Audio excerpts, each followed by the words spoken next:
Mr. Ngugi, we would like to just know what are some of the common mistakes that people make when purchasing land in Kenya. Because kuna wengine, they just buy land and start building. They don't do a check. Sometimes it's just a matter of trust. My father knew your father, so I'm going to transfer this land to you without any legal procedure. Talk to us about some of the common practices that you've experienced maybe within the space. I'll talk about 3. One of them is not using professionals. So just because I know Mariam is a good friend, and Mariam also has as in she's educated, she's able to write and she's able to interpret documents. So Mariam decides to prepare the document for me, and I am also educated, and so we agree we can do an agreement, or we can go online to download Nini sale agreement. We can just Google document. Okay. And from there, then once you've Googled template your sale agreement, and then template. you just fill in. Amba uko na cousin who actually can give you a template, who is a lawyer, works in a law firm somewhere. So you take that template, and because you also know Brian, who also works at Lands Registry, you go talk to him a bit there, and they tell you they can actually get this transfer done then. And you fail to use an advocate to prepare that document, and you fail to also use surveyors to come verify whether there are beacons, the size of the land, etc. Number 2 mistake you make is you end up thinking that land, I've seen people do it, that land transactions are a single day event. So land transactions are actually envisaged in our processes to should take a minimum 90 days. So it's not kama soko unanunua matunda here and there and then exchange money. No, it should take a period of time, and there's a reason why, because there are verifications and there are different parties involved in the process.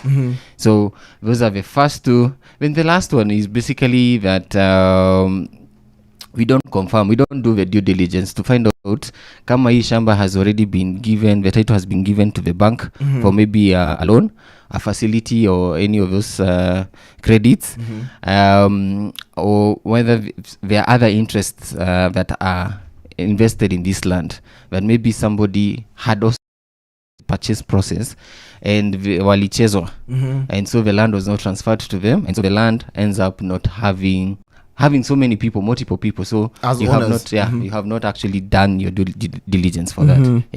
There's also now thinking Kenyans, sometimes najipata too on the wrong side. Like you've said, you probably didn't do your due diligence, or you went to Mariam who ameandika vizuri and downloaded a template. What recourse is there ukijipata pabaya now that either you've been scammed, or you found multiple owners, or you're on riparian land? Could be many things. Well, the recourse is basically, we have a court system. So we have a land and environment court that will try and resolve some of these issues. But some of the problems you may end up signing to, for example, in the sale agreement, because a contract is willing buyer, willing seller.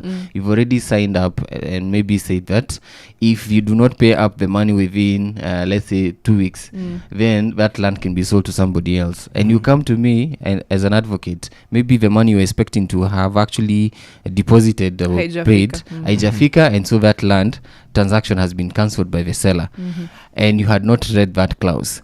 So it's something you signed up for. Even if we were to go to court, maybe the only recourse you have is to prove maybe that you were coerced, or maybe insanity, things which may be very difficult to prove. Insanity tunaitumianga sana. It's the easiest way out. So afadhali, it's better prevention than cure is what I'm getting from this. It's better prevention.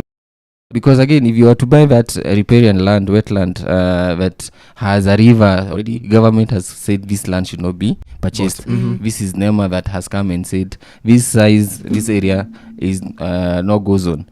And you purchase that land, the government will just tell you no. Or it's compulsory acquisition. Somebody already gave back the land to the government, put up a road, and now the government has come and has demanded to take up the road, and you're trying to ask the government to pay you back the money, or the seller, yet they already ate the money, and you did not do the due diligence to find out whether this land had already been set aside for a market or for a road or railway.